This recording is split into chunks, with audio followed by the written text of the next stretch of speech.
어두운 밤에도 믿음으로 살아가는 자녀들에게 밝은 빛 비추사 가는 길을 인도하시는 우리 하나님을 찬양합니다.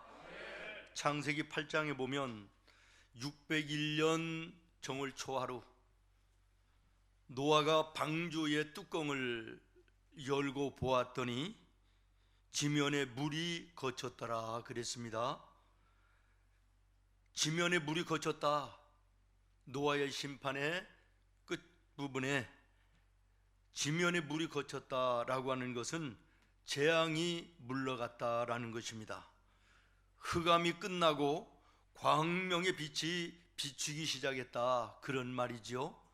저는 모쪼록 이 한 해를 시작하는 이 연초에 정말 우리 하나님께서 이제 코로나라고 하는 어둠의 흑암을 거둬주시고 성령의 밝은 빛을 이 땅에 비춰 믿음과 소망 가운데 시온의 대로를 보는 우리 모든 성도들이 되기를 예수님의 이름으로 축원합니다.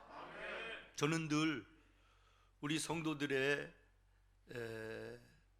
생업을 위해서 기도할 때 빼놓지 않고 꼭 기도하는 것이 뭐냐면, 신명기 28장에 하나님께서 약속하신 대로 믿음의 사람들에게 약속하신 들어가도 복을 받고 나가도 복을 받는 우리 성도들이 되게 하여 주시옵소서.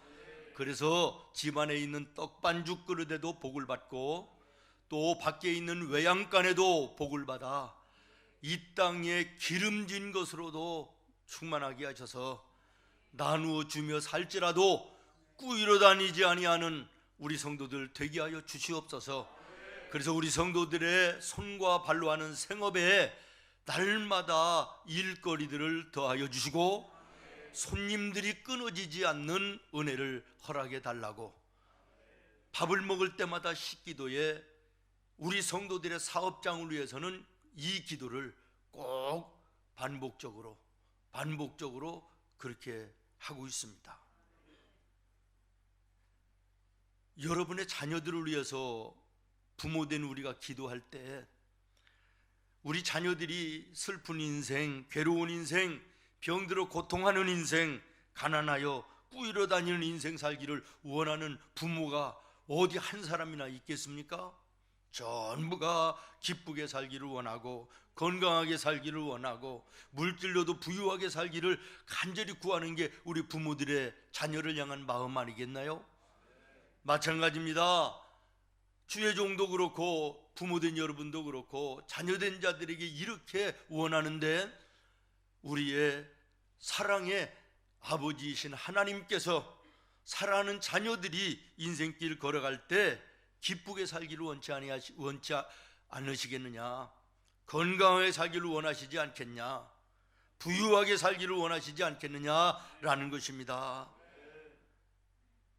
창세기 1장에 보면 하나님께서 천지 창조를 마치신 후에 첫 말씀이 뭐냐 그러면 복을 선언하신 것입니다. 믿습니까? 그다음에 노아가 방주에 나와서 첫 말씀 하나님이 그에게 주시는 것도 복의 선언입니다. 창세기 9장의 말씀입니다. 창세기 12장에 보면 아브라함을 선택하신 후에 하나님이 그를 향하여 말씀하시는 첫 말씀도 복의 말씀입니다. 오늘 읽은 창세기 26장의 본문의 주인공인 이삭을 부르시면서 첫 말씀도 바로 복을 선언하신 말씀입니다. 다시 말하면 우리 하나님은 복의 근원이 되시며 사랑하는 자에게 복 주시기를 원하시고 기뻐하시는 하나님이시다. 우리 송영 찬송했지 않습니까? 복의 근원이 누구라고요? 하나님이시다. 그리고 복의 근원이 되신 하나님께서 사랑하는 자녀들에게 복 주시기를 기뻐하시는 하나님이시다. 오늘날 한국 교회를 병들게 하고 성도들의 신앙을 변질시킨 것 중에 하나가 하나님의 교회에서 기복신앙을 강조한 까닭이다라고 이야기합니다.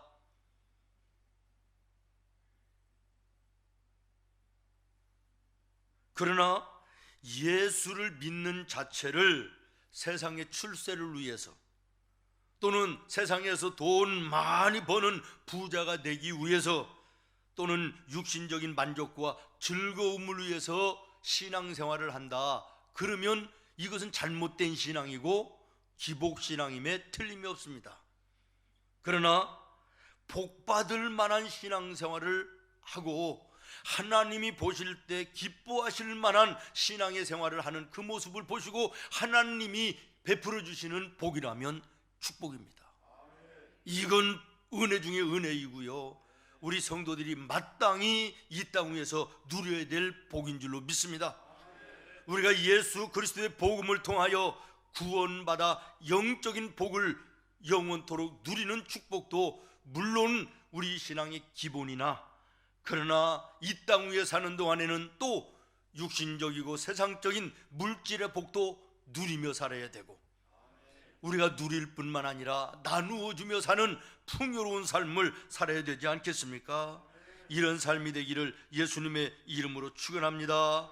오늘 4절 말씀에 보면 내 자손을 하늘의 별과 같이 번성하게 하며 이 모든 땅을 내 자손에게 주리니 내 자손으로 말미암아 천하 만민이 복을 받으리라.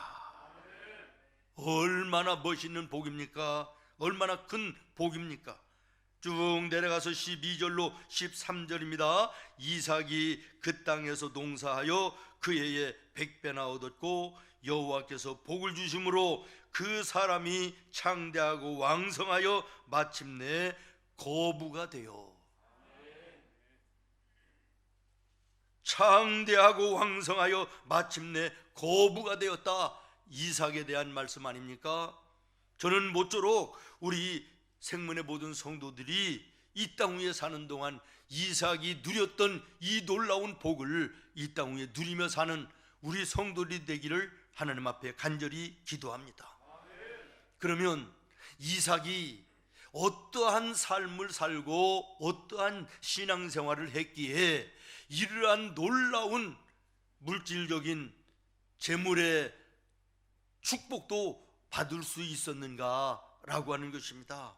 첫 번째는 24절에 보면 그 아버지 아브라함의 믿음을 그대로 계승해서 먹고 사는 문제보다 하나님께 예배 드리는 것을 더 소중하게 여기는 삶을 살았기 때문입니다. 믿습니까? 오늘 본문 25절 말씀 쭉 내려가서 한번 보시도록 하겠습니다. 시작. 이삭이 그곳에 제단을 쌓고 여호와의 이름을 부르며 이삭의 종들이 거기서도 우물을 팠더라. 아멘. 집을 짓고 먹고 마실 우물을 파기 전에 이삭은 가는 곳마다 가장 먼저 했던 것이 따라하겠습니다. 예배를 드렸다. 단을 쌓았다라는 것은 하나님께 예배를 드렸다는 거예요. 주목할 것은 우리가 언뜻 생각하면 먹고 마실 물이 가장 중요한 것이니까 이 일을 가장 먼저 해야 될 것 같이 생각되지 않나요? 조금 있으면 날이 저물고 이제는 밤이 되면 누울 곳이 없는데 가장 먼저 해야 될 것이 집을 짓는 거 아니겠나요? 천막을 짓는 거 아니겠나요? 그런데 이삭은 그러지 않았다는 거예요. 그것들보다 먼저 한 것이 하나님께 예배드렸다라는 것입니다. 저는 이 말씀을 보면서 언뜻 머리에 떠오르는 것이 미국을 세운 청교도들의 일화입니다. 그들이 신앙의 자유를 찾아서 영국에서 신대륙을, 오늘의 미국을 발견하고 들어가서 처음으로 한 것이 예배였다는 것이에요. 자기들이 살 집을 먼저 지은 것이 아니고 가장 먼저 세운 것이 예배당이고, 두 번째가 학교이고, 세 번째가 병원이고, 마지막으로 자기들의 살 집을 지었다. 이것이 하나님이 보실 때 예배 중심의 아름다운 모습이었고, 복받을 비결이었음을 여러분 주목하시기를 바랍니다. 미국 사람들이 우리보다 잘난 것이 뭐가 있습니까?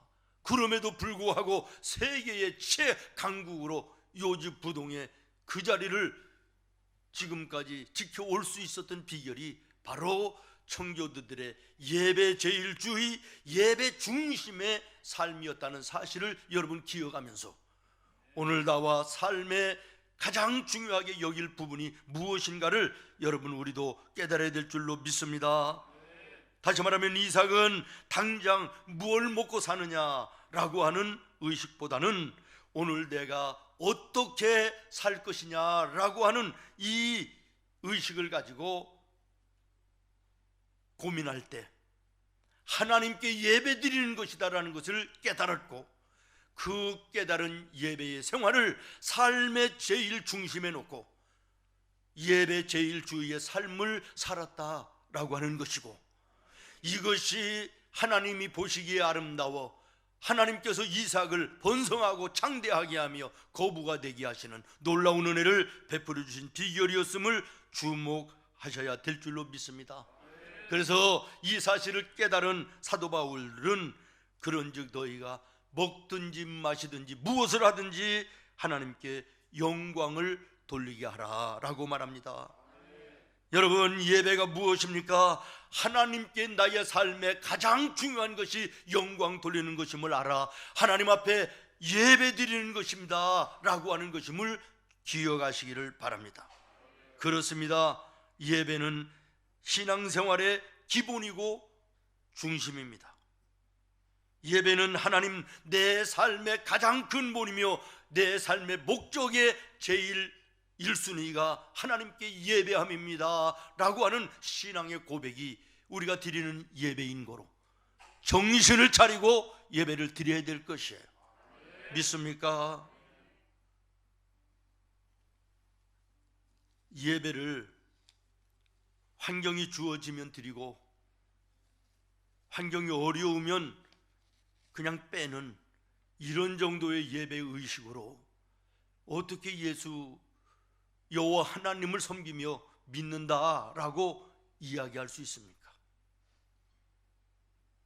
참 죄송스러운 얘기지만 주일날 예배 자리에 안 보이는 분을 왜 무슨 일이 있나, 그리고 우리 회장님들이나 교회 사무실에 물어보면 몸이 아프시대요.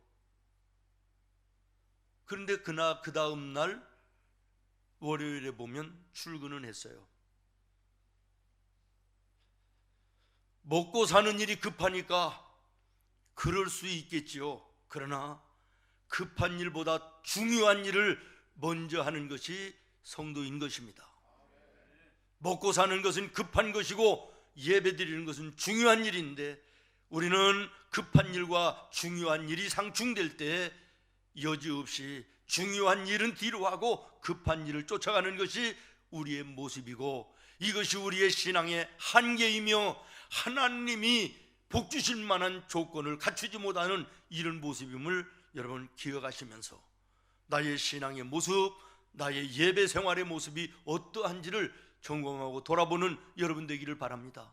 한 해를 시작하면서 시온의 대로 같은 놀라운 하나님의 함께하심과 길 열어주심과 그리고 이 땅 위에 번성하고 창대케 하시는 하나님의 영광을 원하고 소원하면서도 예배의 생활이 제대로 되지 않는다면 그것은 허공에 울리는 기도에 불과한 것이고 천국의 쓰레기통에 던져지는 기도가 될 수밖에 없음을 기억하시고 예배의 성공자가 되기를 바랍니다. 예배가 제대로 되지 않으면서 시온의 대로를, 이 땅 위의 물질의 복을 누리고자 하는 이것은 잘못된 것임을 여러분 기억하시고 오늘 이삭을 교훈 삼아 나에게 말씀하시는 주님의 음성을 영의 귀를 열어 듣는 우리 성도들 되기를 바라요. 두 번째는 이삭이 이러한 물질의 복을 받을 수 있고 누릴 수 있었던 비결은 하는 행동이 하나님 보시기에 예뻤다는 거예요. 조금 더 죄송한데 감각적으로 얘기하면 하는 짓이 하나님 보시기에 이쁜 짓을 골라 하더라, 그런 얘기예요. 여러분, 오늘 본문의 말씀 창세기 26장을 가만히 다시 한번 집에 돌아가서 읽어보십시오. 이삭은 가는 곳마다 하나님께 가장 먼저 한 것이 뭐라고 그랬죠? 예배를 드렸다. 그러면요, 그리고 나서 이제 우물을 판단 말이죠. 언젠가도 말씀을 드렸지만 저 아열대 지방, 지금 이 지역에 우물을 파서 물이 나온다는 것은 100개를 파도 하나가 나올까 말까 한 그런 물이 귀한 것이에요. 일생 동안 어떤 사람은요, 우물 한번 파보지도 못하고 남인의 물을 얻어다가 먹다가 죽는 사람들이 허다한 것이 그 지방의 일반적인 삶의 형태입니다. 옛날에 우리 한 70년대만 해도 우리나라에도요, 우물 동네마다 하나 있었습니다. 2개 있었습니다. 공동우물이라 그래가지고요, 우물이 그것밖에 없었어요. 그런데 여기는 지금 아열대 지방입니다. 물이라고 하는 거, 우물을 파서 물이 나온다는 것은 그야말로 기적과도 같을 정도로 엄청난 일이었다라는 것이에요. 그런데 이 이삭은 가는 곳마다 우물을 파면 10중 19, 100% 물이 터져 나왔다라는 것이에요. 그러면 우물을 파서 물이 나오잖아요. 그러면 그것을 지켜보고 있던 블레셋 그랄 땅의 사람들이요, 쫓아와요.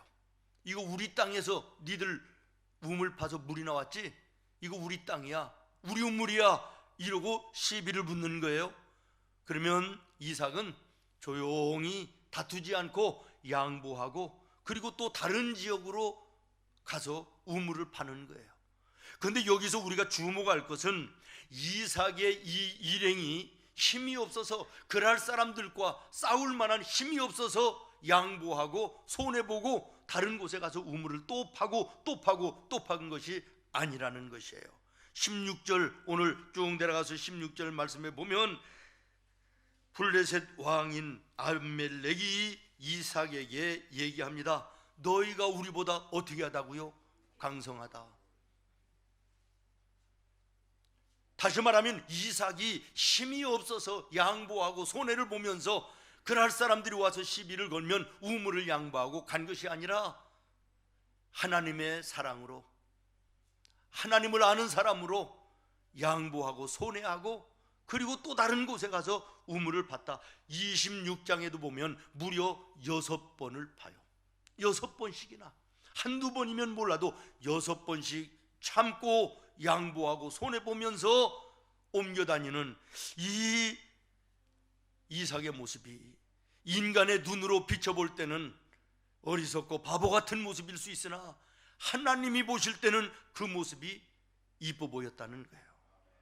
다툼과 불화를 통하여 얻는 승리보다는 저줌과 양보와 손해를 통하여 화평을 누리고자 하는 이삭의 그 온유하고 아름다운 신앙의 품성을 하나님이 보실 때 아름다워 보이셨다, 칭찬할 만한 것이었고 하나님 보실 때 이뻐 보이는 짓이었다라고 하는 것입니다.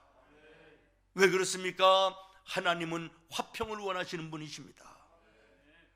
화평케 하는 자는 복이 있나니 저가 하나님의 아들이라 일컬음을 받을 것이요. 우리 성도들은 화평에 빚진 자들이에요.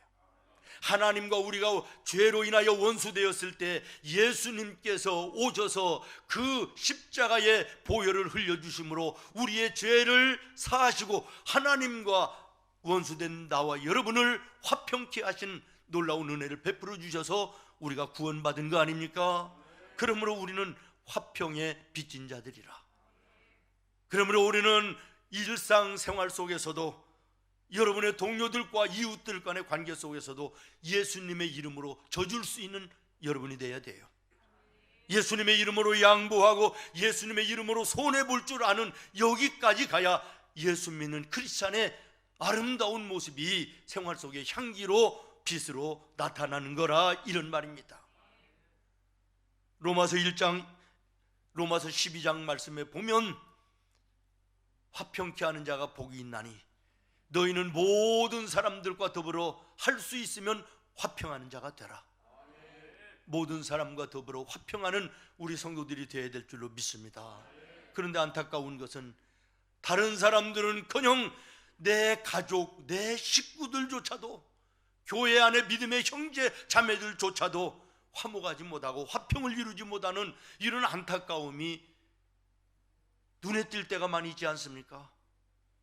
나아가서 저 세상의 직장과 학교와 이웃들에게도 이 화평을 이루는 자들이 되어야 되는데, 내 가정에서조차도 화평을 이루지 못하는 다툼과 불화의 모습이 있다면 이거 잘못된 거 아니겠습니까?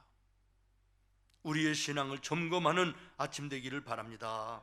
그리고 또 하나, 오늘 말씀 속에서 중요한 교훈 하나는, 삶의 축복이 힘과 완력으로 얻어지는 것이 아니라 하나님이 허락하셔야 되는 것이다. 믿습니까? 오늘 26장 말씀 가운데 가장 중요한 말씀이라고 여겨지는 12절의 말씀이 있습니다.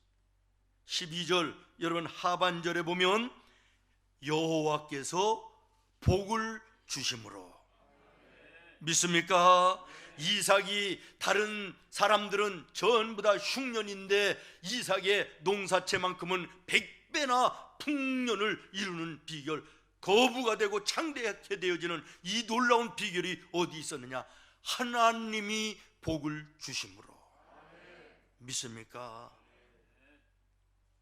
여러분, 우리가 계획은 할지라도, 우리가 걸어가야 될 길을 택할지라도 내 계획을 이루시는 분은 하나님이시며, 내가 길을 택할지라도 그 끝에 소원을 이루시는 분은 하나님이심을 여러분 믿으십니까? 우리 알고는 있으면서도 내 생각과 내 계획대로 세상의 모든 것이 다 되는 것처럼 교만하게 살 때가 얼마나 많이 있는지 모릅니다. 여러분, 하나님이 복을 주셔야 되는 거예요. 하나님 앞에 우리가 하나님이 기뻐하실 삶, 하나님이 보실 때 이쁜 짓을 하는 삶을 살 때 하나님께서 우리에게 복을 주셔야 그 복이 우리의 복이 되는 것이다. 내가 완력을 가지고 기술을 가지고 지식을 가지고 움켜쥔다고 해서 내 것이 되는 것이 아니다라는 것이에요. 다시 말씀드립니다. 하나님 보실 때 이쁜 짓을 하는 삶을 살자. 여러분, 하나님 앞에 이쁜 짓을 하십니까? 이거 손주 자랑을 하면 돈을 내야 된다는데, 우리 손주가 이제 우리나라 나이로 8살, 4년 만에 처음 만났습니다. 작년 12월 달에, 지난 전달이죠. 겨울방학인데 혼자 미국에서 비행기를 타고 왔어요. 그 자체만도 제가 얼마나 이뻐 보이는지 몰라요. 할머니 할아버지가 보고 싶어가지고 아빠 엄마 없이 저 혼자 비행기를 타고 왔어요, 겨울방학에. 근데 어느 날 새벽에 우리 집사람이 들어가 보니까 이 교회에서 저희 사택으로 연결되는 사택 문이 있어요. 주방에 문이 있는데 문이 열려져서 이렇게 뭘로 고여놨더래요. 열어놨더래요. 그래서 이 추운 겨울날 목사님은 왜 문을 열어놓고 갔을까? 그랬더니 우리 손주가 내가 그랬어요 그러더래요. 그래서 왜? 그랬더니 할아버지 예배 마치고 들어오실 때 어두워서 넘어지실까봐 문을 열어서 고여놓은 거예요. 그렇지 않아도 이뻐서 아주 몸둘 바를 모르겠는데 얼마나 이뻐요. 할머니 할아버지 부모는요, 엄마와 아빠의 공권력이 무력화되는 아주 비무장지대입니다. 평상시에도 4년 만에 만났는데 얼마나 이뻐요. 뭘 안 해주고 싶어요. 하고 싶은 거, 먹고 싶은 거, 가고 싶은 거 전부 다 들어주는 거예요. 지네 엄마 아빠는 처음으로 떨어져 보는 거기 때문에 혹시 잘 때 울을까봐 걱정을 많이 했는데, 전화를 오니까 지네 아빠가 물어봐요. 나라야, 잠잘 때 안 울었어? 아니요. 집에 오고 싶지 않아? 아니요 아빠, 여기가 천국인데. 여기가 천국이래. 그렇죠, 여기가 천국이죠. 해달라는 거 전부 다 해주니까. 그렇지 않아도 이쁜데 이쁜 짓을 하니까 뭘 애끼겠냐 말이에요. 여러분, 하나님 보실 때 이쁜 짓 한번 해보세요. 사랑 자체이신 하나님이 우리에게 무엇을 애끼시겠냐. 오늘 혹시 내 가정에 인간관계 속에 서로 미워하고 갈등하는 부분이 있으면 이거 해결해야 됩니다. 이게 해결되지 아니하고는 예배해도 그 예배 하나님께 영광이 되지 않아요. 기도를 해도 그 기도가 하나님 앞에 상달되지 않아요. 작은 일 같지만 미워한다는 것은 나의 삶을 과거에 매여서 더 이상 앞으로 나가지 못하게 하는 엄청난 걸림돌이며 축복의 걸림돌임을 여러분 기억하시기를 바랍니다. 예수님의 사랑으로 용서하고 예수님의 사랑으로 양보하고 예수님의 사랑으로 손해를 보며 나아가는 자는 미래를 향하여 나아가겠다고 하는 의지를 가진 자요, 이것이 하나님 보실 때 아름다운 것이요, 그 이쁜 것 때문에 하나님께서 그와 함께 하시고 그에게 복을 주시는 하나님이심을 기억하시기를 바랍니다. 한 가지 더 말씀을 드리면 쭉 내려가서 28절에 보면 아멜렉 왕이 이삭을 찾아와요. 그러면서 이삭에게 뭐라고 얘기하냐 그러면, 과연 여호와 하나님이 너와 함께 하시는 것을 내가 안다. 내가 너와 함께 하시는 하나님을 보았다. 이렇게 고백을 합니다. 여러분, 왜 무엇을 보고 아멜렉 이방 나라 왕이 이삭에게 이러한 고백을 했을까요? 믿음의 인내를 가지고 한두 번도 아니고 6번씩이나 그 귀한 우물을 양보하고 화평을 이루고자 하는 그 이삭의 온유한 인격, 하나님의 사랑의 그 아름다운 모습을 보았기 때문에, 다시 말하면 오늘로 얘기하면 세상의 빛이요 세상의 소금의 삶을 사는 모습이 세상 사람들에게 인정됐기 때문에 아멜렉 왕 이삭을 찾아와 이러한 고백을 했다라는 거예요. 여러분, 하나님께 뿐만 아니라 여러분이 함께하는 동료들에게, 이웃들에게 예수님 믿는 성도의 아름다운 모습이 보여지기를 바랍니다. 이것이 축복의 비결임을 또한 기억하자라는 것이죠. 마지막으로 하나, 우리가 이삭에게 배울 신앙적인 사고는 오늘에 머무르지 아니하고 내일을 향하여 부단히 나아가겠다고 하는 이 이삭의 삶의 사고, 이거 우리가 본받아야 될 줄로 믿습니다. 여기가 안 되면 하나님이 또 다른 곳을 예비하셨겠지, 또 다른 곳으로 가고 거기서도 또 그럴 사람들이 시비를 걸어올 때 또 다른 곳에 하나님이 예비하신 그 자리가 있을 것이다. 내일을 향하여 전진하고 나아가는 이 신앙의 사고, 이것이 우리 성도들의 삶의 사고가 되어야 될 줄로 믿습니다. 여러분, 사회생활이든 신앙생활이든 이만하면 됐어 라고 하는 것은요, 사탄이 가져다 주는 생각입니다. 우리 하나님의 성령이 우리에게 주시는 생각은 뭐냐? 더욱 더입니다. 오늘보다 내일, 내일보다 모레 소망이 있는 미래를 향하여 하나님을 기대하며 나아가는 거예요.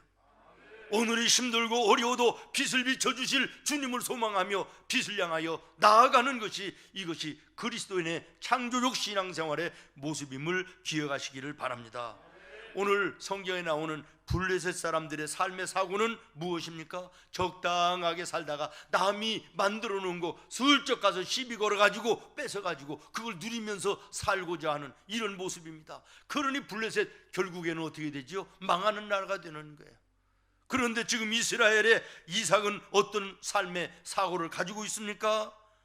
내가 수고하고 내가 땀 흘려서 얻은 것이라 할지라도 하나님의 사랑으로 예수님의 이름으로 나누어줄 줄 알고 양보할 줄 알고 손해볼 줄 알고 이 모습, 그리고 새로운 것을 향하여 나아가는 이 모습, 이 사고가 이삭의 삶의 사고였으며 신앙의 창조적인 모습이었음을 주목하시기를 바랍니다.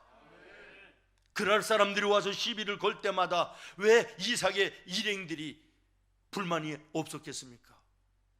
족장이요, 왜 바보같이 우리가 싸우면 이길 수도 있는데 왜 이것을 죽을 힘을 다하여 우물을 파놓고 양보하고 또 양보하고 언제까지 우리고 이렇게 살아야 됩니까? 이렇게 원망하고 불평하지 않았겠습니까?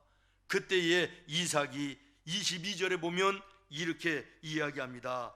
이삭이 거기서 옮겨 다른 우물을 팠더니 그들이 다투지 아니하였으므로 그 이름을 르호봇이라 하여 이르되 이제는 여호와께서 우리를 위하여 넓게 하셨으니 이 땅에서 우리가 번성하리로다 하였더라.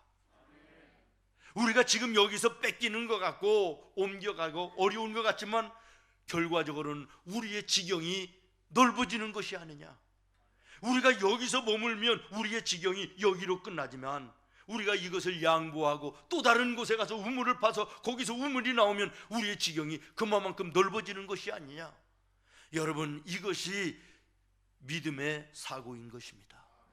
예수 믿는 우리 성도들의 사고가 이래야 되는 것입니다. 오늘 힘들고 어려워도 하나님의 뜻이 계실 것을 믿고 더 좋은 것을 여호와 일에 예비하시며 나의 걸어가는 길을 주님께서 인도하신 이것을 믿고 내일을 향하여 힘차게 나아가는 것이 이게 성도의 모습임을 기억하시기를 바라고, 우리 예수 믿는 성도들의 영원한 표어는 시작 그렇습니다. 제가 설교를 할 이유가 별로 없습니다. 여러분이 벌써 다 알고 있는데요. 우리 성도의 영원한 표어는 더입니다. 십자가 단단히 붙들고 날마다 이기며 나가는 나와 여러분의 한 해가 되기를 바라고, 이 한 해 한 해가 쌓여서 나와 여러분의 인생이 될 줄로 믿습니다. 말씀을 정리합니다. 이삭은 먹고 사는 문제보다 하나님 앞에 예배하는 것을 더 소중하게 여겼다. 하는 짓이 하나님 보시기에 이뻤다. 오늘에 안주하지 아니하고 내일을 향하여 나아가는 믿음의 창조적인 삶을 살았다. 이 모습이 하나님 보시기에 아름다워 이뻐 보여 영적인 축복은 물론이거니와 이 땅에 사는 동안 물질로도 넘치도록 하는 하나님의 은혜와 복을 누렸다는 사실을 기억하면서 이삭의 인생이 나와 여러분의 삶이 되기를 예수님의 이름으로 축원합니다.